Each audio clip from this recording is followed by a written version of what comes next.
We are in the final week of the 88th Texas Legislative session. In the Texas House of Representatives, lawmakers working against the clock ahead of a key deadline coming tomorrow. KVUE's Natalie Haddad is live at the Capitol. Natalie, we are in the final days of the House being able to pass bills.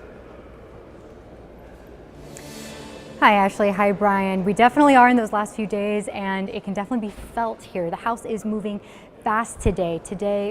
Tomorrow rather, is the last day that the House can make initial votes on Senate bills, and the deadline to do that on House bills, well, that's already long gone. And so far today, we've already seen 2 controversial Senate bills pass through the House, but there are some other notable bills on the agenda for today. So let's get right to it. The House took up a final vote on and approval for Senate Bill 12. The bill, authored by Senator Brian Hughes and carried by Representative Matt Shaheen in the House, bans minors from attending sexually explicit public performances.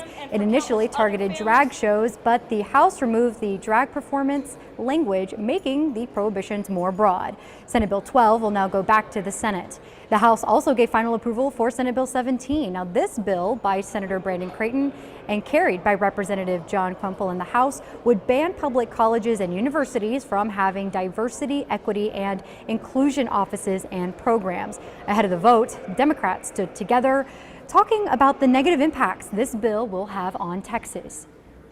We must remember that the DEI movement was an anti-discriminatory effort that was instituted during the civil rights era. We're still fighting for our civil rights. Now, just a few moments ago, the House initially passed Senate Bill 29 as well by Senator Brian Birdwell, and this prohibits any governmental entity from implementing COVID-19 mandates, including vaccine mandates and mask requirements. It would also stop COVID-related school closures. The bill was amended to exclude senior living facilities and public hospitals. But still on the agenda tonight, Senate Bill 18 by Senator Brandon Creighton, which would end tenure at public colleges and universities. Democrats delayed debate on the bill last week with a point of order, so we are watching to see what happens tonight. Now, another interesting bill on the agenda is Senate Bill 379 by Senator Joan Huffman.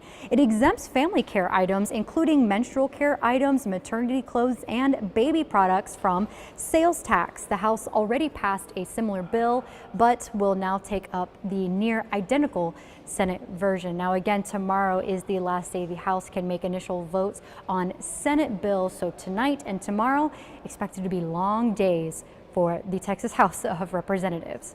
I'll send it back to you in studio, Brian and Ashley. Thanks, Natalie. The Senate is also working hard ahead of deadlines. Wednesday is the last day for the upper chamber to vote on bills and resolutions.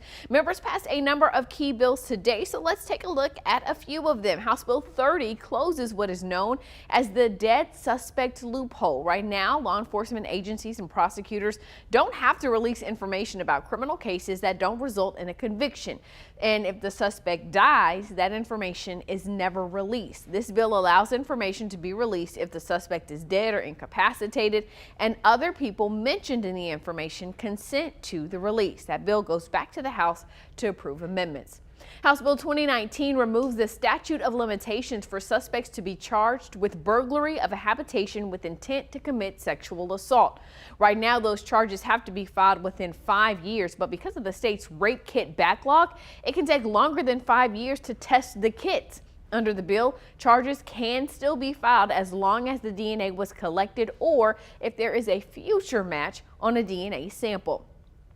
And House Joint Resolution 2 will let voters decide if retired Texas teachers should get a cost of living adjustment. If approved, the state will put $3.45 billion into the teacher retirement system.